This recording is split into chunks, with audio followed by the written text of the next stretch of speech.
It is June 11th, 2023, 12:16 p.m. I've been sick to my stomach. I have documented the reason why.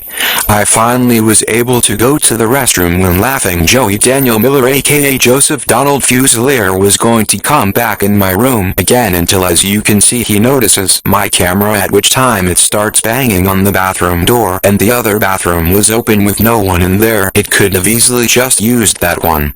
Then, as I was trying to make myself feel better, it starts trying to pick the lock after banging on the door again, and when I came out the restroom, it looked like it wanted to fight, reaching for something in its pocket, trying to be intimidating. After I told Michael this morning Joey poisoned me, he told me he didn't know what to tell me and that poison is all they had for me right now, as I was feeling much more sick than it was happy to see this as it kept blinking the flashlight in my eyes. The last time they poisoned me very badly when I had just went into the restroom again, Joey, who hadn't been here all day, just comes inside and starts pounding on the door. As it could see, I was trying to make myself feel better, spying on me in the restroom whenever I'm doing the work God has me doing, and it doesn't matter how sick they've made me. Michael tries to come in on me and claims because he could and see what I'm doing in the restroom when I have the light off. He told me in his car that him and Alice have been wondering why they haven't been hearing, and turds hit the toilet and told me that we can see you when you masturbate. It makes me bleed sometimes, it poisons me so bad. I've left the blood in there for it to see, and when it sees it yells at me and poisons me immediately afterwards twice as bad. It's told me poison is all it had for me and to starve if I didn't like it. I reminded it how I have it recorded confessing that it's been poisoning me, and it told me if I showed anyone it would move from, I'm guessing, pesticides to rat poison. All it said was rat poison, and I had already thought it had been giving me pesticides after it brought the black pump of weed killer pesticides in its room with it to go to sleep at night with the pump in one hand and the herbal it gives me in the other. This video was created by Alice Reese aka Louis Rice, the grandma killer cyberbully aka Eggstairs, to harass me online. After all, it's the one who told Mike in front of me that it just had to put it in my food and that I can't go far and the transgender would know where I was, the same one who was causing Joanne Rivers' stomach to become sick and who killed her in the hospital.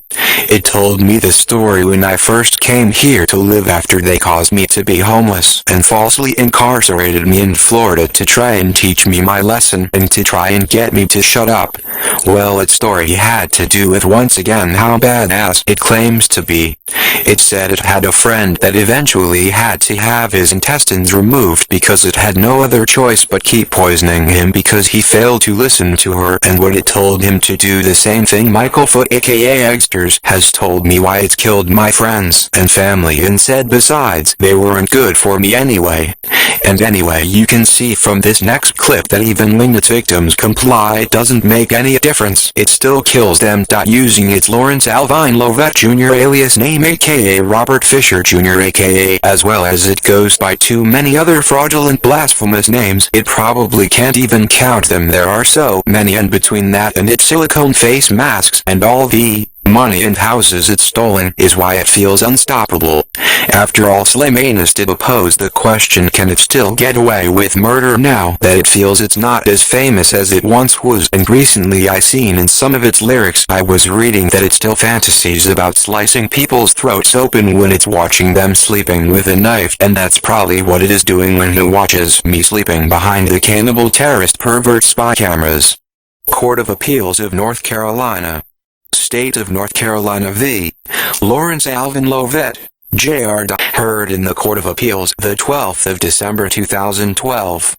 Procedural history and evidence. This appeal arises from defendant's conviction of participating in the March 2008 kidnapping, robbery, and murder of Eve Marie Carson, then president of the student body at the University of North Carolina at Chapel Hill, UNC. The evidence at trial tended to show the following. On the 5th of March 2008, Carson lived in a house at 202 Friendly Lane in Chapel Hill with 3 fellow UNC students. One of her roommates saw Carson when he stopped by their house about 1:30 that morning. At that time, Carson was sitting in the living room working on a class paper. No one else was in the house. Carson's car, a Toyota Highlander SUV, was parked in the driveway. When the roommate returned to the house around 4:30 a.m., Carson, her laptop computer, and her car were gone. About 5 a.m., officers from the Chapel Hill Police Department, CHPD, responded to a 911 call about gunshots and a young woman yelling in the area of Hillcrest Drive. The officers discovered a woman's body lying in the road in the area of Hillcrest Drive and Hillcrest Circle. The woman, later identified as Carson, was dead, having suffered multiple gunshot wounds. 4.25 caliber shell casings were found near the body. On the 6th of March 2008, officers investigating the murder released a still image of a suspect from bank video surveillance footage from an ATM where Carson's card had been used on the morning of and the day following her death. The image, which was shown on local television newscasts, showed an African-American male in an SUV with 2 passengers. On the 12th of March 2008, Shanita Love of Durham contacted law enforcement officers with information about the Carson case, which led to the arrest of defendant. Defendant was subsequently indicted on charges of first-degree murder, first-degree kidnapping, felonious larceny, felonious possession of stolen goods, and robbery with a dangerous weapon. The case came on for trial at the 28th of November 2011 criminal session of Superior Court in Orange County. At trial, Love testified on behalf of the state. Love testified that she and her children lived in an apartment in Durham with Mario Atwater and his mother, sister, and 3 brothers. Defendant was a friend of Atwater's siblings and often stopped by the apartment. On the 4th of March 2008, Atwater left the apartment after 10 p.m. and returned about 5:30 the next morning. Later, when Atwater saw the still image from the bank surveillance footage on television, he called defendant into the room and told him that his picture was on the news. Defendant replied, "OST," asked to use the phone, and left. On the 8th of March 2008, Love accompanied Atwater, his brother, and defendant as they disposed of pieces of a .25 caliber handgun. On the same day, Atwater and defendant broke up a sawed-off shotgun on some bricks and put the pieces into grocery bags, which Atwater disposed of. Defendant's acquaintance Jason McNeil testified that defendant called him on the 4th of March 2008 and asked McNeil to drive defendant and Atwater to Chapel Hill. McNeil was busy and not able to provide the ride. Defendant called McNeil again on the 12th of March 2008 and asked McNeil to come and pick him up. Defendant told McNeil that he was anxious to get out of the area because Atwater was going to tell. When McNeil testified that, when he asked defendant what he meant, defendant explained to me on the night that he called my cell phone, explained to me letting me know that the night they needed a ride to Chapel Hill was the reason. And he also explained to me that when they got him and Atwater had gotten the car, they no longer needed my car, a ride, and they had borrowed his mother's PT Cruiser, purple PT Cruiser, and went to Chapel Hill. And they explained to me that they seen Eve Carson get in her car, and they rushed towards her car. Him and Atwater got out his mother's car and they rushed the car. And when they rushed and got in the car, they explained to me, defendant explained that he got in the driver's seat and Atwater had gotten in the back seat and had Eve Carson hostage with a gun to her head. And then he also explained to me leaving. They left there and made threats to her about the card, the ATM machine card. And he said the whole time Eve Carson was in the back seat, she was pleading for her life and explained that they didn't have to do what they was doing. And he also explained to me that they went to a store to use the card to the way it had happened. And he also explained how it happened, how they used the card, and how Atwater was in the back. Atwater was fiddling with her clothes and touching her in certain parts of her body. And he also explained to me going to After this, explained to me about them going to somewhere in the woods, if I'm not mistaken, and to where she was pleading with them, begging for her life, explaining that they didn't have to do what they were doing, that they could take whatever they want. They didn't have to do what they were doing. And he explained to me, and I asked him.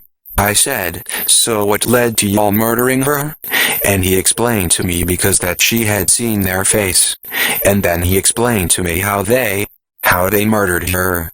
He explained to me that he had shot her 5 times with a .25 caliber.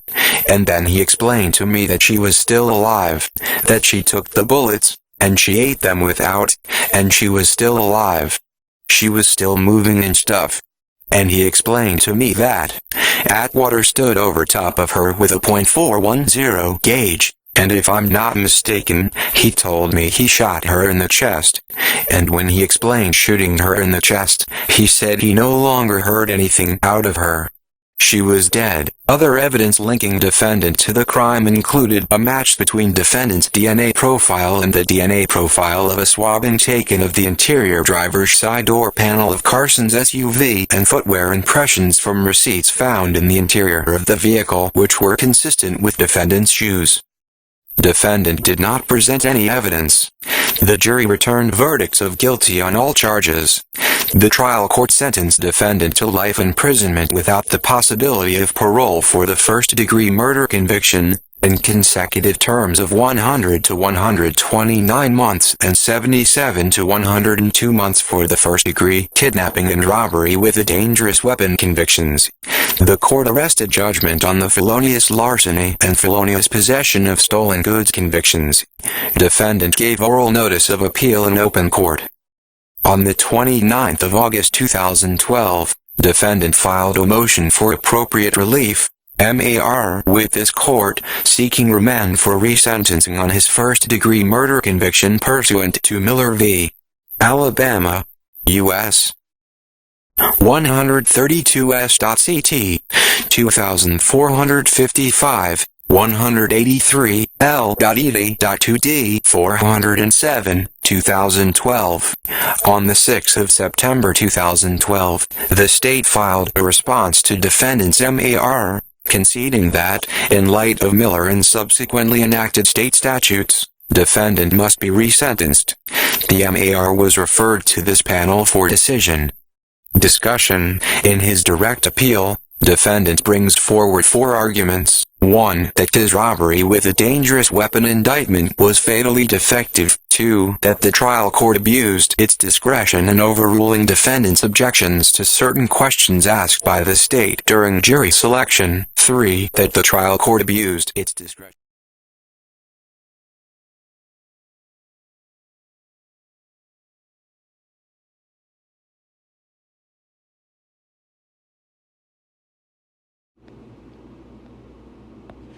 It's 1:38 p.m. and I was just scoffed at by Joey, who's just been standing outside me door trying to keep me blocked in my room and from behind its spyware, and just scoffed again at what it can see me typing making this documentary. The time is 1:40 p.m.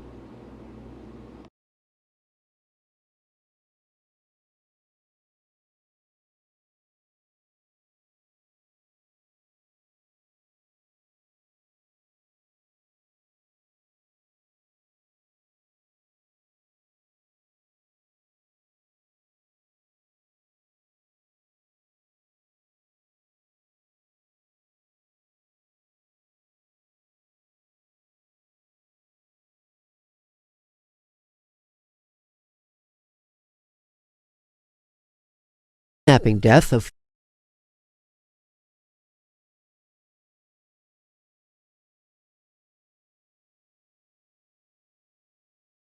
New details in the kidnapping death of former University of North Carolina student body president Eve Carson. Carson was found dead March 5th, lying in the middle of a Chapel Hill residential street. The 22-year-old Athens, Georgia resident was last seen by her roommates late that evening doing homework. Friday, police released search warrants for the first time that might describe the final terrifying moments of her life. Authorities say the documents helped lead them to arrest 17-year-old Lawrence Lovett.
and 22-year-old Demario Atwater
both of whom have been charged with first-degree murder. One warrant says a confidential source told police that Atwater said he and Lovett entered Carson's home through an open door. Then they forced the young woman into her car and headed to an ATM machine, where they allegedly made Carson give up her PIN number to withdraw money from her bank account. Police believe the suspect stole $1,400 over 2 days. The source went on to say that both Atwater and Lovett shot Carson, a story that officials say adds up because 2 weapons were used. The new information contradicts the original account of the slaying, which police believe to have been a random carjacking. Lawyers for the accused are blasting the judge's decision to release the documents, saying they just want the legal system to do its job and avoid any rush to judgment. Sophia Manos, The Associated Press.